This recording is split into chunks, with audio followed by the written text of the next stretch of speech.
ជំរាបសួរពុកម៉ែបងប្អូនទាំងអស់គ្នានេះប្រុកនេះធ្វើដំណើរទៅបាញ់ថ្នាំស្មៅដំឡូងជាមួយនឹងប៉ាក្មេកហើយខ្ញុំតតកម្មភាពតាមផ្លូវលេងហ្នឹងហើយថតទៅនឹងថតពីអីទៅអីទេហើយធ្វើដំណើរពីផ្ទះមកដល់ទីប៉ានៅភូមិសុគមមានជ័យហ្នឹងហើយធ្វើដំណើររហូតហើយសួរថាហេតុអីបានខ្ញុំមិនបើកគោយន្តព្រោះខ្ញុំអត់ទាន់ចេះបើកគោយន្តព្រោះបើព្យួរនៅខ្សែអាចកាន់បានតែបើតាមផ្លូវនេះអត់ទាន់ហ៊ានកាន់ទេព្រោះយើងអត់ទាន់ស្គាល់គោយន្តថាបើកមិនអីមិនចឹងចេះបដ යි ហោះស្ទុយនៅហ្នឹងបាទអញ្ចឹងជិះបដាមើលទេសភាពបដាទេទេសភាពព្រឹកឡើងជាកសិករខ្លះក៏ធ្វើដំណើរទៅស្រែខ្លះក៏ទៅចំការស្រុកស្រែជនបទមានអីអស្ចារ្យទេហើយដោយទីក្រុងយើងព្រឹកឡើងយើងធ្វើដំណើរទៅធ្វើការធម្មតាអញ្ចឹងទៅក្នុង office ក្នុងអីចឹងទៅតែអ្នកជនបទព្រឹកឡើងមានតែស្រែចំការហ្នឹងបោកគោយន្តជិះម៉ូតូទៅធ្វើតាមអ្វីដែលត្រូវធ្វើហើយលេខមកនេះដល់ចិត្តដល់ចំការហើយនោះមើលលោកខែរះលោកខែព្រះអាទិត្យរះពីកើតមកគឺចាំងដូចពណ៌មាសហ្នឹងហើយទេសភាពតាមផ្លូវដងផ្លូវស្រែចំការមានកៅស៊ូទលោងយន្ទីគ្រប់សពបែបយ៉ាងហើយនេះពុកក្មេកខ្ញុំគាត់កំពុងថាបើកគោយន្តច្រឡំបោឥឡូវជិតដល់ចំការកលេចមើលលើព្រះអាទិត្យរះមកចាំងដូចពណ៌មាសអញ្ចឹងមើលបើជាគំនូវិញពិតជាល្អស្អាតណាស់មើលបាំងដើមឈើមកហើយនេះជិតដល់ហើយជិតដល់ចំការ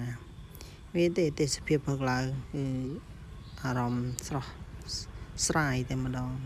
នៅពេលដែលយើងមកចំការពន្លឺភ្លឺល្អស្រែចំការយើងហ្នឹងហើយកលេចមើលទៅនោះខ្ញុំពេញចិត្តតែនេះទេបខែព្រះអាទិត្យរះពីព្រឹកមកចាំងស្អាតចាំងស្អាតគឺកលេចមើលឃើញទៅគឺស្អាតមែនតើពន្លឺតាមជនបទបខែលោកខែព្រះអាទិត្យខ្ញុំលោកខែព្រះអាទិត្យតែមួយណាអាទិត្យព្រះអាទិត្យរះពេលថ្ងៃអញ្ចឹងទៅលោកខែរះពេលយប់នៃទៅសកម្មភាពហ្នឹងមើលខ្ញុំស្រឡាញ់មែនតើមានអារម្មណ៍ថាស្រស់ស្រាយនៅពេលដែលយើងងើបពីដំណេកសម្រាប់មកងើបមកធ្វើការហើយបានឃើញពន្លឺដូចចែងចាំងស្រស់ស្អាតមានពន្លឺទទួលធម៌ពលពីពន្លឺព្រះអាទិត្យទើបតែនឹងរះចេះបីដូចជារីករាយនឹងជីវិតមែនតើហើយមានអីទេទីក្រុងជនបទយើងមានតែធ្វើស្រែចំការធម្មតាទៅក៏ពុកលបោហើយមកនេះគឺមករៀនគ្រប់បែបយ៉ាងទាំងអស់មកពោះយើងធ្លាប់តែអង្គុយធ្វើការអង្គុយបង្រៀនសិស្សអង្គុយរៀនខ្លួនឯង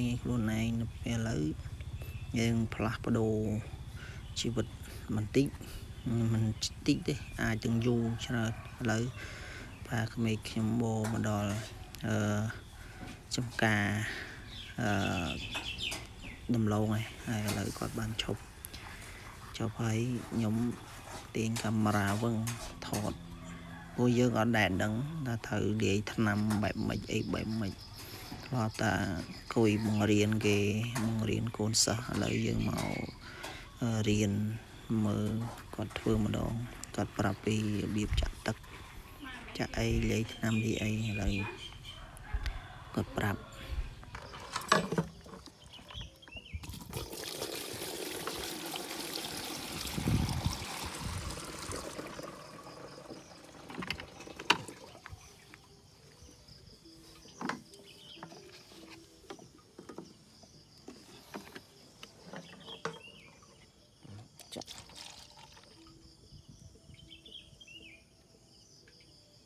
ចាក់នឹងហើយ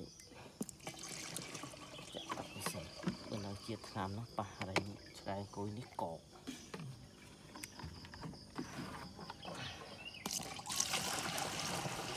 អូពុះហ្នឹងនេះពុះដូចតែអីពីហើយដែរ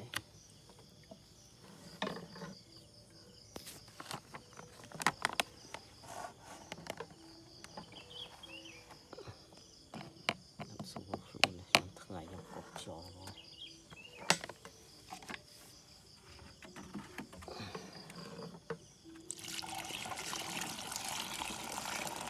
សានេះទៀតលើគឺលឹកខោខោវាយមកកោះមកហើយក្លែកមកមើលខ្ញុំបាញ់ថ្នាំម្ដងបាញ់ថ្នាំស្មៅណាប៉ាមករៀនបាញ់ថ្នាំពីប៉ាគឺមករៀនយើងអត់ដែរបាញ់ពីមុនមកកាលនៅបួសយើងធ្លាប់បាញ់ថ្នាំស្មៅវត្តកាត់ស្មៅវត្តធ្លាប់អីហ្នឹងកាត់យកមកស្អាតហើយឥឡូវយើងមកបាញ់ថ្នាំហ្នឹងហើយនេះចំការដំឡូងដីក្រហមហើយនោះប៉ាក្មេកខ្ញុំក៏កំពុងតែបាញ់ថ្នាំបង្ហើយបាញ់ថ្នាំបង្ហើយដាក់ធុងដាក់ទឹកមកច្រើនធុងដែរជួយបាញ់គាត់2នាក់បាញ់អត់ទាន់ហើយនៅ14រងទៀតហើយជាត្រូវមកបាញ់បន្ថែមឬមួយក៏យ៉ាងម៉េចទេហើយនេះសកម្មភាពប៉ាក្មេកខ្ញុំគាត់កំពុងតែបាញ់ថ្នាំដលងហើយដលងឆ្នាំនេះខ្ញុំមិនដឹងថាល្អឬមិនល្អទេប៉ុន្តែខ្ញុំមិនដែលឃើញហើយខ្ញុំគិតថាល្អដលងហ្នឹងហើយគាត់កំពុងតែបាញ់ប្រហើយមកធុងចុងក្រោយហើយមើលទៅទេសភាពស្រុកស្រែចំការមានកៅស៊ូដំឡូងចន្ទីទេសភាពជនបទស្អាតណាស់ហ្នឹងហើយបើយើងចេះរស់នៅរៀនរស់នៅជាមួយនឹងវាហើយផ្លូវចិត្តរបស់យើងកុំឲ្យពិបាកហើយមានតែសុខហើយយើងរស់នៅដាក់សម្ពាធខ្លួនឯងពេកក៏មិនល្អប្រហែលដែរអរគុណសម្រាប់បងប្អូនមើលវីដេអូនេះ